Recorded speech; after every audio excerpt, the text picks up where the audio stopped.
Please subscribe my channel Swapnanand vlogs. ఇప్పుడు మనం chicken కర్రీని ఈజీగా ఎలా చేసుకోవాలో చూద్దామా.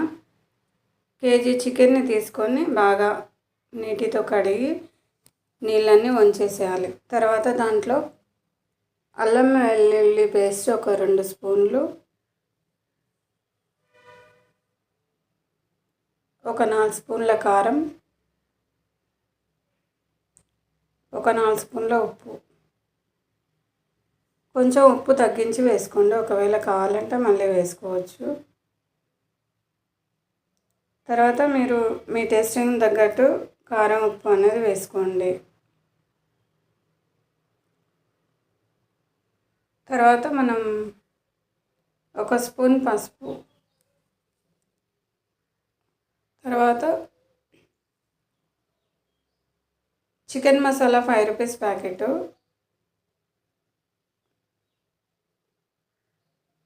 మొత్తం వేసాను. కేజీ చికెన్కి మొత్తం పడుతుంది. తర్వాత మొత్తం అన్నిటినీ కలుపుకోవాలి.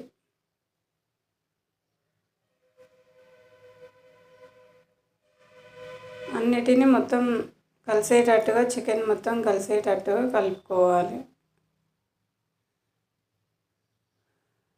ఎందుకంటే ఇలా కలిపి ఫ్రిడ్జ్లో పెట్టడం వల్ల ముక్క అనేది సాఫ్ట్గా టేస్టీగా చాలా చాలా చాలా టేస్టీగా ఉంటుంది. ఇలా మొత్తం కలిపేసి మీరు కావాలంటే దీనిలో ఒక 2 స్పూన్ల నూనె కూడా వేసుకోవచ్చు. 2 స్పూన్ల నూనె కూడా వేసి బాగా కలిపి మూత పెట్టాలి. మూత పెట్టి ఫ్రిడ్జ్లో పెట్టేసేయాలి. 1 గంట సేపు అయినా ఫ్రిడ్జ్లో పెట్టేసేయాలి. మామూలు ఫ్రిడ్జ్లోనే పెట్టాలి, డీప్ ఫ్రిడ్జ్లో కాకుండా. తర్వాత ఫ్రిడ్జ్లో నుంచి చికెన్ తీసి బయట పెట్టి స్టవ్ ఆన్ చేసుకొని ఒక గిన్నె పెట్టుకొని యాలకులు 4, ఒక 4 లవంగాలు, సాజీర 1 స్పూను, దాల్చిన చెక్క కొంచెం, అన్నిటిని మిక్సీ పట్టుకోవాలి మనం. తర్వాత స్టవ్ ఆన్ చేసుకున్న ప్యాన్లోకి నూనె ఒక 3 స్పూన్ల నూనె వేసుకొని బాగా వేడెక్కనివ్వాలి. మనం టమాటాలు, ఉల్లిపాయలు కట్ చేసుకొని పక్కన ముందే రెడీగా పెట్టుకోవాలి.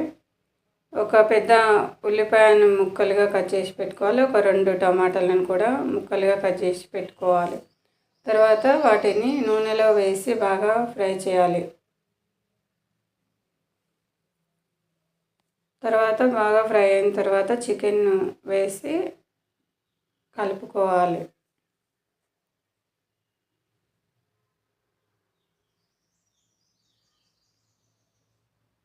చికెన్ వేసుకొని బాగా మొత్తం కలిసేటట్టుగా ఉల్లిపాయలు, టమాటాలు కలిసేటట్టుగా కలుపుకొని మూత పెట్టి ఉడికించాలి. మనం మసాలా అనేది మిక్సీకి పట్టుకోవాలి ముందు, అది ఉడికే లోపల. తర్వాత ఒకసారి చికెన్ని మళ్ళీ కలుపుకోవాలి. ఇలా కలిపి ఎక్కువసార్లు కలపవద్దు, ఎందుకంటే చికెన్ అనేది మెత్తగా స్మాష్ అవుతుంది కాబట్టి ఎక్కువసార్లు కలపకూడదు. తర్వాత మూత పెట్టి ఒక 5 నిమిషాలు అలాగే బాగా ఉడికించాలి. ముక్క అనేది ఒక ముక్క కట్ చేస్తే కొంచెం మెత్తగా అనిపిస్తే అది ఉడికినట్టు. ఉడికే వరకు బాగా సిమ్లోనే పెట్టి బాగా ఉడికించాలి.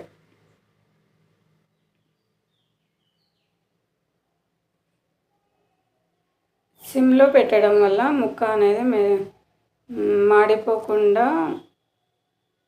అన్ని వైపులా మంట తగిలి బాగా చికెన్ అనేది ఉడుకుతుంది. తర్వాత ఇంకొకసారి కలుపుకొని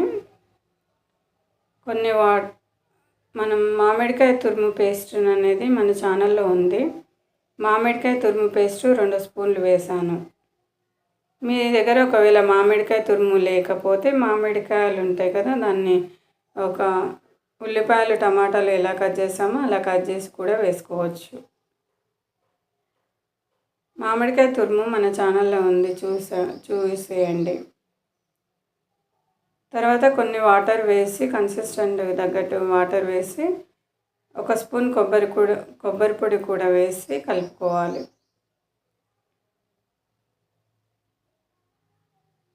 కొబ్బరి పొడి మొత్తం చికెన్ మొత్తం కలిసేటట్టుగా ఒక్కసారి కలుపుకొని మూత పెట్టుకోవాలి. మూత పెట్టి ఒక 5 నిమిషాలు అలాగే సిమ్లోనే ఉడికిస్తే